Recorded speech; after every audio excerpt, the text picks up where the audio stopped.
Era la Sardegna l'isola mito di cui parlano molti testimoni greci, che raccontano di un'isola d'Occidente strabiliante, ricca di mille cose. Era la Sardegna? A mio avviso sì.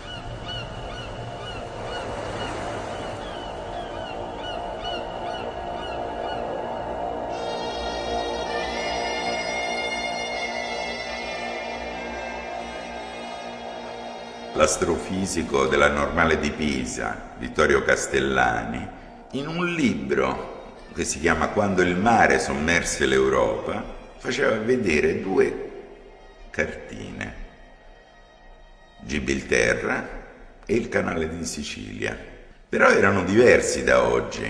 La Sicilia e la Tunisia erano diverse, quasi si toccavano. Quell'isola di cui parlavamo all'inizio è sempre stata cercata, è stata cercata 7000 volte, sempre uscendo da Gibilterra, perché lì erano le colonne d'Ercole e Platone e altri.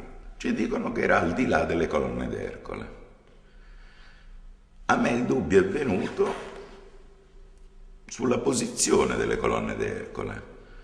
A mio avviso, quello stretto tra Sicilia e Tunisia mi sembrava molto più ragionevole per reggere la parte di un confine per il mondo greco.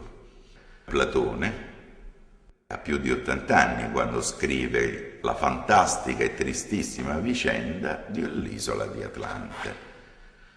E lui che ci racconta? Portentose mirabilia soltanto se uno le va a cercare in Inghilterra o a Cuba o in altri posti, e che invece paradossalmente in Sardegna sono tutte cose normalissime. Platone ci parla di acque calde e acque fredde usate in quest'isola. In Sardegna ci sono una decina di posti termali con acque calde. Ci dice che avevano navi, barche, e in Sardegna noi troviamo i guerrieri Sciardana, sardi, effigiati sulle mura dell'Egitto. Provare a unire due mezze mele, cioè i racconti d'Oriente e una realtà archeologica d'Occidente, e vedere quanto queste due mezze mele combaciassero, era una gran bella sfida. Come, quando e perché, appunto, le colonne d'Ercole da Canale di Sicilia arrivano poi a Gibilterra. L'alba dei Greci era il Caucaso, l'Anatolia del Caucaso, Prometeo. Prometeo era legato qui. Il tramonto dei Greci era l'isola di Atlante, suo fratello. Questi due giganti puniti scandivano l'est e l'ovest del mondo greco. Questa simmetria, che dura per più secoli, è quella su cui hanno ragionato i greci, fino a quando non arriva la bomba Alessandro Magno. Questo mondo greco improvvisamente si ingrandisce. Alessandro parte alla conquista dell'India con degli uomini che gli fanno da contachilometri, che devono fare dei passi sempre uguali, misurarli, appuntarli. Alla morte di Alessandro, tutte queste biblioteche saccheggiate da Alessandro e questo sapere d'Oriente viene portato ad Alessandria d'Egitto.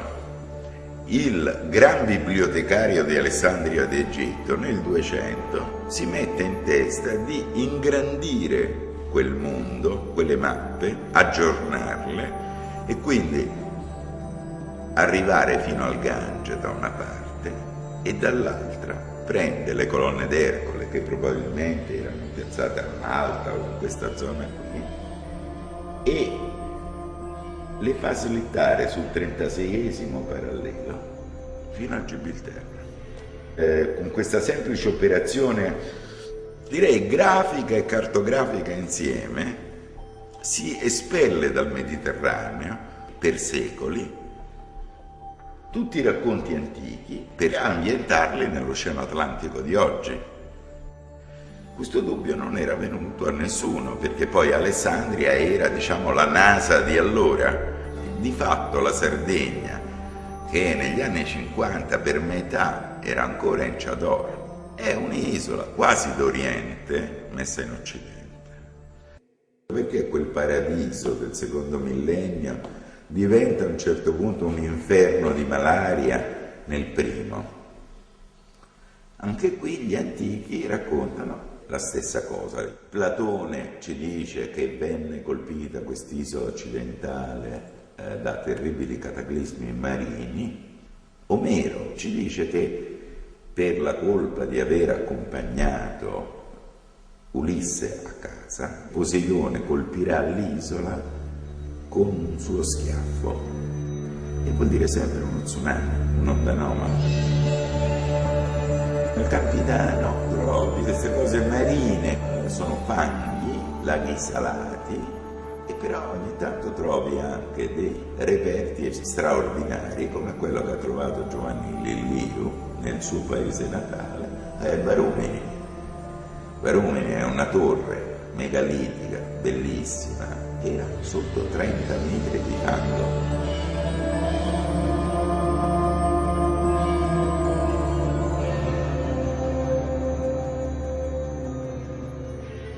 Nel Sinis Francesco Cubeddu ha fotografato decine e decine di nuragani di fango.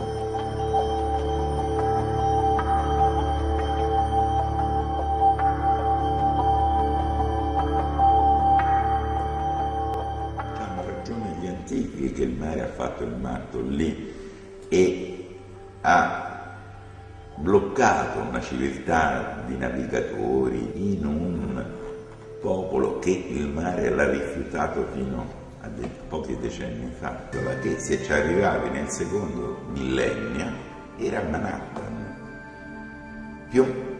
almeno 20.000 torri, centinaia di pozzi elaboratissimi, non c'era un imbarcadero, una caletta in cui potesse qualcuno sbarcare senza che l'intera Sardegna lo sapesse.